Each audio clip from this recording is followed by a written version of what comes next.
Centre économique mondial, berceau de la démocratie et des droits de l'homme, le continent européen est avant tout caractérisé par la diversité de sa culture et de son héritage historique. Unir cette diversité pour en faire une force, c'est le pari des pères fondateurs du projet européen.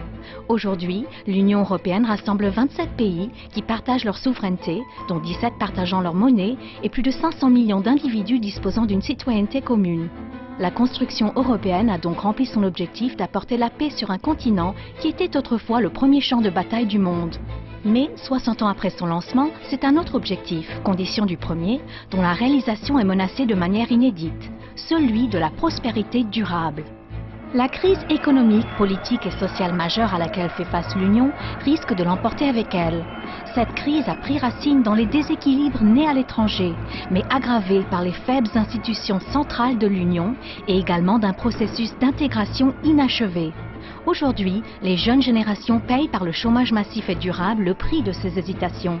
Et chaque jour grandit l'évidence. Loin de remettre en cause le projet européen, la crise l'exhorte à aller plus loin pour franchir les étapes nécessaires à sa pérennisation. Il n'est pas trop tard pour faire évoluer la trajectoire de l'Europe, de sa jeunesse, de l'Union. Celle-ci peut sortir renforcée de cette période difficile. Sa population éduquée, ses infrastructures efficaces, ses valeurs sont autant d'atouts qui doivent lui permettre de renforcer sa place au centre de la créativité, de la connaissance et de l'innovation, et de retrouver le chemin de la prospérité et du plein emploi.